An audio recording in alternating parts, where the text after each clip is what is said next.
Hey there everybody, I'm Joe the Disney Guy and welcome to another Disney Guy review. Today we'll be returning south of the border for Disney's 7th animated feature, The Three Caballeros.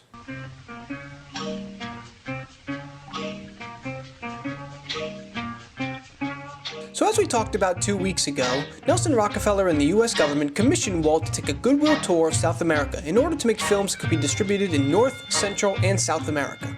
If you want to know more about the trip, just click the link. That way I don't have to waste time repeating myself.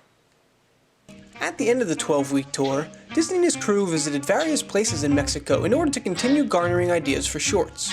The deal was for Disney to create 12 shorts based on his trip. 4 of those shorts were packaged together as the film Saludos Amigos. During the production of those 4 shorts, 2 other shorts were being made as well. The Cold-Blooded Penguin, based off the penguins of Punta Tombo, Argentina, and The Flying Gauchito, based off the gauchos that Walt and his crew studied. The Flying Gauchito, in particular, was supposed to be released with a series of other gaucho-related shorts, but because those other shorts weren't finished yet, that never happened. Imagine being the poor guy who had to tell Walt Disney, you can't do your idea because we're not done yet. I just can't envision that ending well.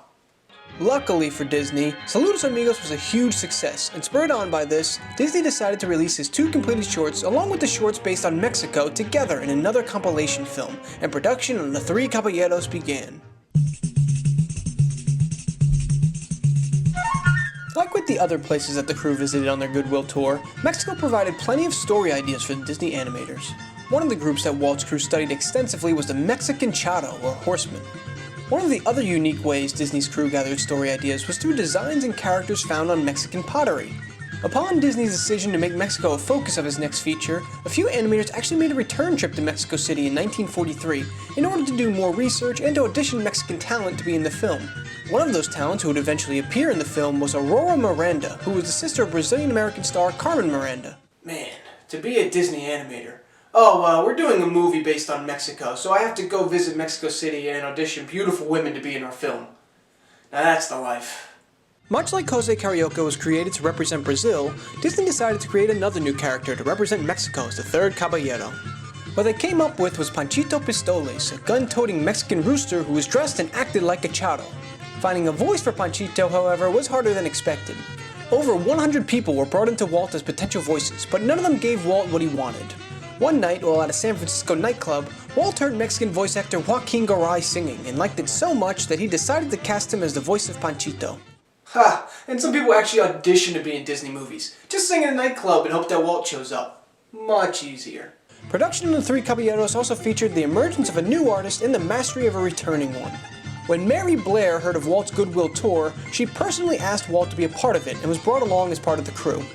After doing some concept art and being listed as a consultant on Saludos Amigos, Blair got her chance to shine on The Three Caballeros and is responsible for the unique train sequence that happens in the film. Man, it's too bad that Walt didn't like women and never gave them opportunities to be animators in the 1940s. Alright, I'll stop harping on that. Meryl Streep. The 1940s also saw the return of Disney legend Ub Iwerks to the studio. Iwerks primarily returned in order to create new and exciting technical effects for animation, and The Three Caballeros gave him his first real platform to do so by combining live-action footage with animated characters. Some of these combination shots, mainly the later ones in the movie, were achieved simply enough by filming transparent animation cells over live-action footage. Where Iwerks really innovated was in the Bahia sequence. Back then, process projection was a trick the filmmakers used to place live actors into previously recorded backgrounds. Essentially, a large translucent screen would be placed behind the actors, and a projector would be placed behind the screen, with the actors being recorded acting in front of it. Ub took this concept and applied it to animation. The animators timed the actions of Donald Duck and Jose Carioca to music, and that would be projected on a large screen behind the live-action actors, with a camera in front recording both the actors and the animated characters at the same time. The animators would then take this footage and reflect it off a one-sided mirror, and film the transparent animation cells over it in order to bring the characters out of the background and into the foreground. Wow, that is a lot of work for something that just takes a few button pushes today. Walt again took the idea of using authentic Latin music in the film, but took it one step further. Walt personally asked Mexican composer and songwriter Manuel Esperón to help on the project, and with him on board, many Latin songs were rewritten with new English lyrics and used in the film. Some examples of these songs were Solamente Una Vez, which became You Belong to My Heart, and another song from Ari Barroso entitled Na Bahia do Zapatero, which became Bahia. The most important song used in the film, however, was Esperón's own song, Ay Jalisco no te rajes, which was rewritten as the Three Caballeros.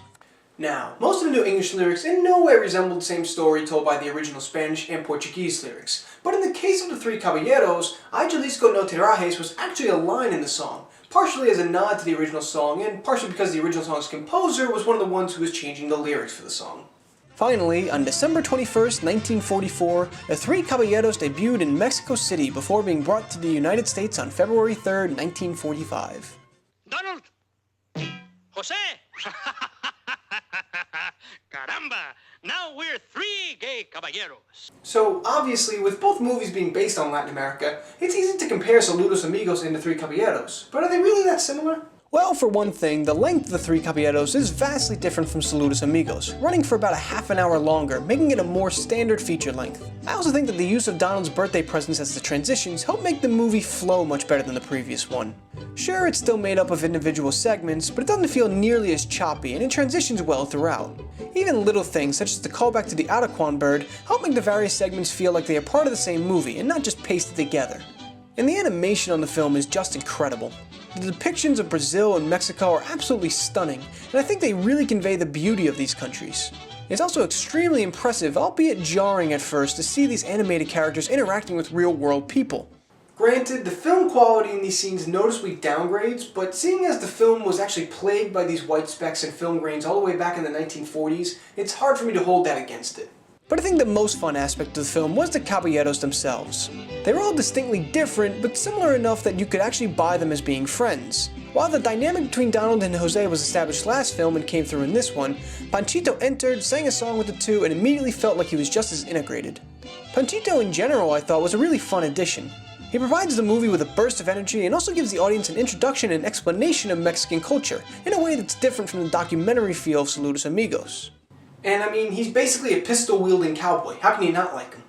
One definitely odd aspect of the film, though, is how much Donald and the others love women. I mean, they love women. In fact, much of the second half of the movie involves them basically chasing after various women. It's not so much that I have a problem with this, as it is just a definitely notable and arguably unusual focus of the film. All I can say is that Donald is very lucky that Daisy didn't crash this boys' night out, otherwise he'd be in some trouble. Overall, I think The Three Caballeros is a really fun and well put together film. Aside from a few odd minutes here and there, I really enjoyed just about every segment featured in the film, so there wasn't really a lot of down moments for me. The shorts are fun individually, the characters are great, and the music and rhythm of the film will absolutely be stuck in your head. Where Saludos Amigos gave you a taste of Disney in Latin America, I think The Three Caballeros perfected it. The Three Caballeros received mixed reviews from the critics when it was first released. Some enjoyed the feel of the movie, but others commented that it had more technical tricks than an actual substance. Luckily for Disney, the mixed reviews didn't affect the box office numbers, as The Three Caballeros once again was a major success in both the American and Latin markets. The film received 2 Oscar nominations, for Best Musical Score and for Best Sound Recording, and it was re-released 5 times, in 1958, 1966, 1973, 1977 as a heavily edited featurette, and 1981. Ari Barros's Bahia once again became a popular hit after being featured in the film. I mean, seriously, did Disney collect royalties on this guy or what?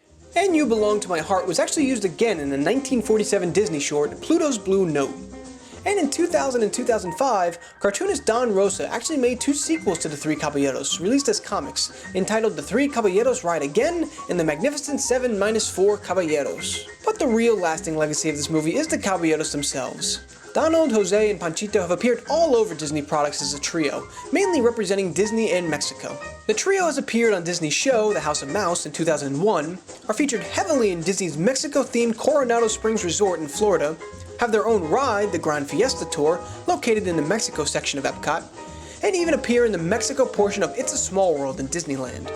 All in all, it's safe to say that The Three Caballeros has deeply ingrained itself into Disney lore and its culture. Well guys, that about wraps up for me this week. I hope you all enjoyed, and let me know what you think about The Three Caballeros. Make sure you subscribe to my channel, check out last week's video, next week's video, and the Disney Guy Review playlist. And I'll see you all next week.